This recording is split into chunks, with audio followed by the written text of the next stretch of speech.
Oh, we about to get fancy smancy, highfalutin and hoity-toity on the channel today. Woo!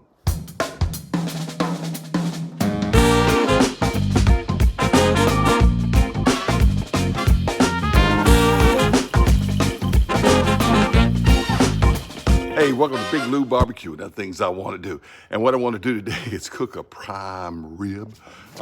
Prime rib. This one comes from Kansas City Steaks. And I got a lot of cookers. Jake's barking at something. I got a lot of cookers. I could cook this on a lot of grills, charcoal grills, drum smokers, wood-fired oven. But I got something to do tonight. I got to get this thing cooked.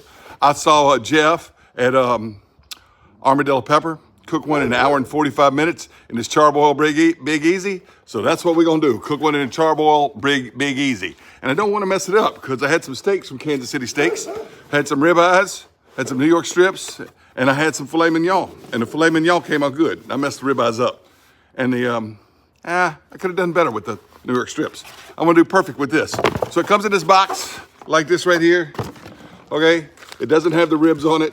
It says it's gonna be a 4.5 to 5 pound prime rib roast. So we're gonna do it, right? And it's December 20th. It's about 5 days before Christmas. I got somewhere I gotta be tonight. And I'm not gonna be doing this with my family's Christmas dinner because I'm from Louisiana. Most folks do turkey around here. Yeah, at Christmas. Or turduckens if they wanna get fancy. We get fancy on Christmas Eve. We do seafood gumbo. You know, that can get kind of pricey. But up north, you know, New England and all, the highfalutin class and everything, they did prime rib on Christmas. It's getting popular down here. Talked to somebody at church the other day. He said, yep, it's the new thing. It's the new thing. So that's what, you know, we're gonna do the new thing, prime rib. But it's not for Christmas dinner. But we are gonna have a nice dinner with it. Let's get this in the Char-Broil. Look, quit wasting time, Lou. Okay, here it is. And it's in a net.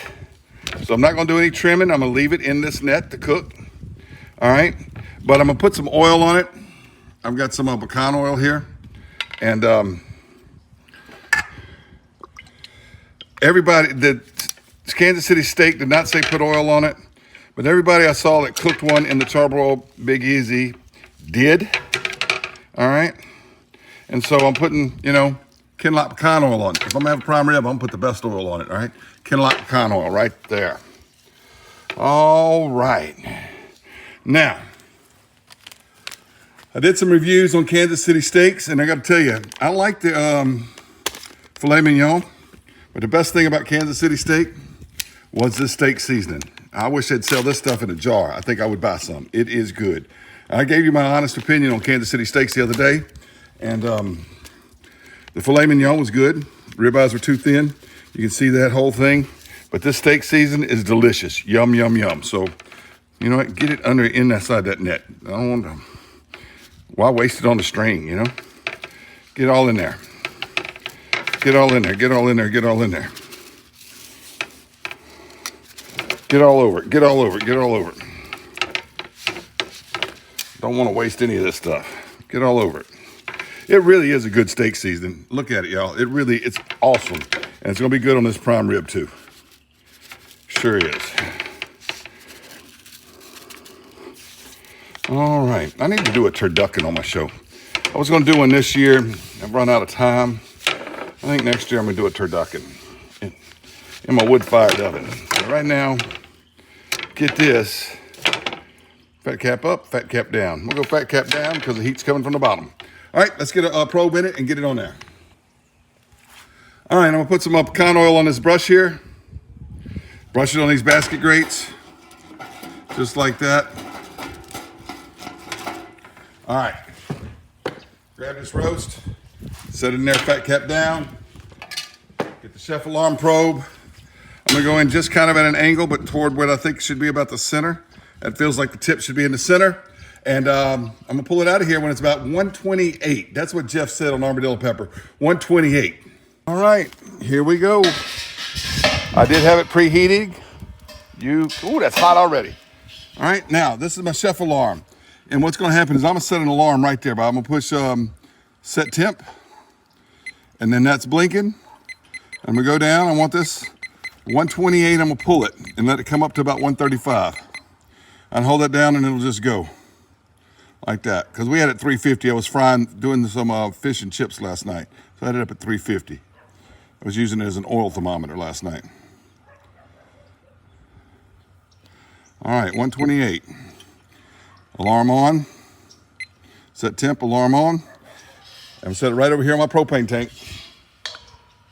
There it is. It just got a magnet onto my propane tank.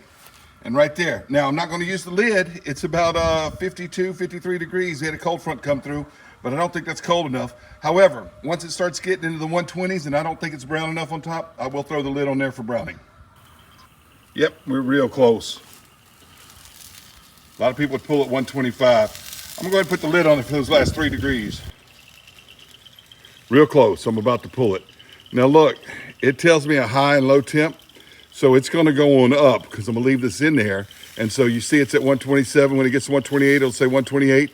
But then as it carryover cooks, it'll get up to about 135, all right? All right, it's at 128. So I'm going to go ahead and pull it. Just look at that. It's gotten dark out here, but look how beautiful that roast is. Woo!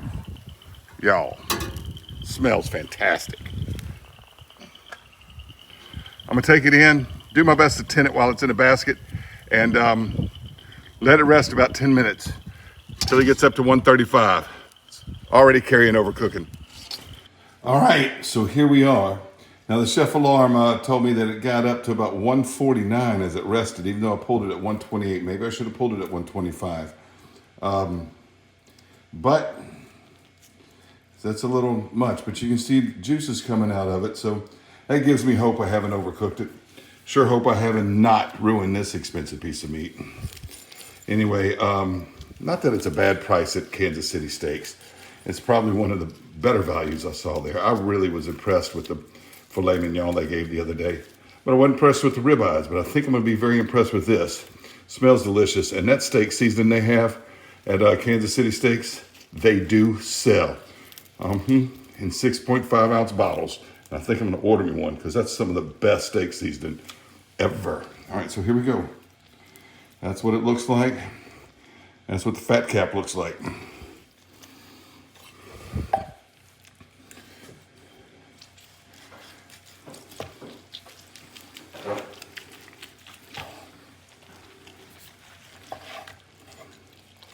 Look at that, will you? Look at that. Just about perfect.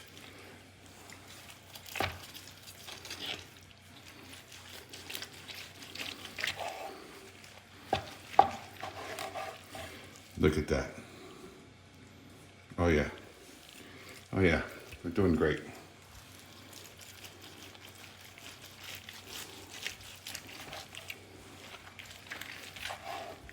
What do you think? I think it looks Chef perfect. Bridges is just off the I think it looks great. She thinks it looks great. Yeah.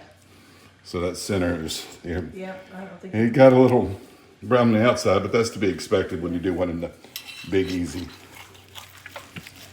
Chef Bridges, what a lovely lady, has made spinach and artichoke casserole, potato and bacon casserole, or potato and, all right, wine marinated mushrooms, and the horseradish sauce. The camera's a little crooked, but we're a little hungry. Let me eat that. Oh, it just melts. Oh my goodness. It's gone. It just melted. That was fantastic piece of meat right there. I know my Kansas City steak videos weren't all that, but that's good. That is really good. Let me eat that bark. The Kansas City steak seasoning is fantastic. Absolutely fantastic. Hey, thanks for watching Big Lou Barbecue.